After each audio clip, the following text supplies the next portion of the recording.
of theirs and subsequent generations is valueless. With this move, we must ask what generations before us, whose long legacy of resisting a colonial enterprise mean today. With this move, undermine their legacy, efforts, and what they fought and died for. How shall we recall the thousands of martyrs that died for our struggle, premised in justice, in liberation and return of the refugees? What does the false status of statehood in the international community mean to the 4,565 Palestinian prisoners and their families who currently sit in prison awaiting their release and whose status is not remotely considered in this decree? What is the Palestinian state with rapidly expanding Israeli settlements, including the announcement of 3,000 new settler homes in the West Bank announced yesterday alone? Does this state ensure justice for the millions of Palestinians living under occupation in the Gaza Strip and West Bank, under a brutal military occupation that controls their basic necessities, security, and survival?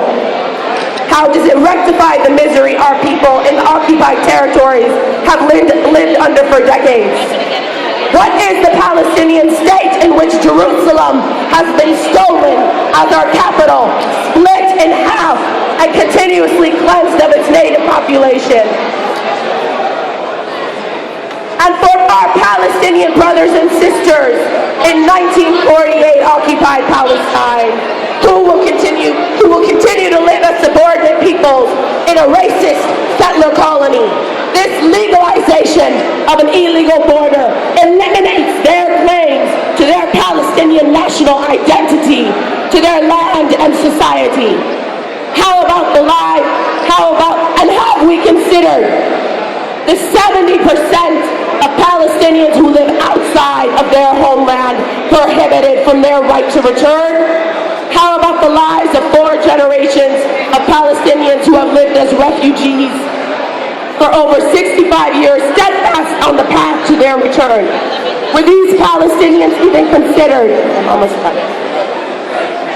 In the political climate in which there's an absence of clearly stated goals and which is marked by political division, and because it's possible for any person to become self-appointed spokesperson for our cause, this self-appointed spokesperson takes advantage of the political climate to discredit all voices of dissent.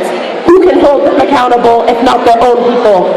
Every battle that our people have undertaken has a cost, a heavy price, and as such a responsibility falls on us to assure that these battles were not fought in vain, and most certainly not in the favor of weak and corrupt leadership.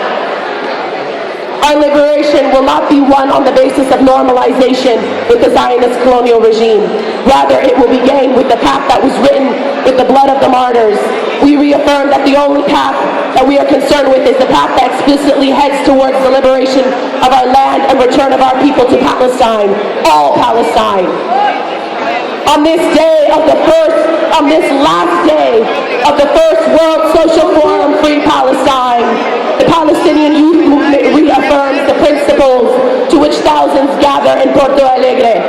These principles are deeply rooted in international solidarity with the Palestinian people against their occupying power, and seek to find creative and innovative ways in supporting the Palestinian struggle for justice and freedom as it pertains to global struggles.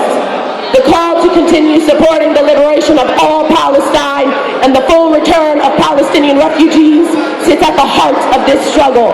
We must never forget or neglect to expose efforts that aim to undermine these principles. We ask our allies of the world to continue joining us in the struggle for a free Palestine by sustaining all unrelentless efforts in boycott, divestment, and sanctions. Yes. The struggle is not over until return and liberation. Yes.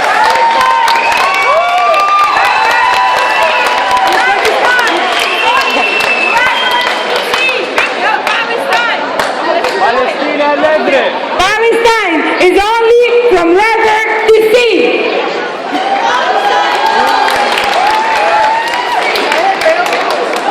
Palestina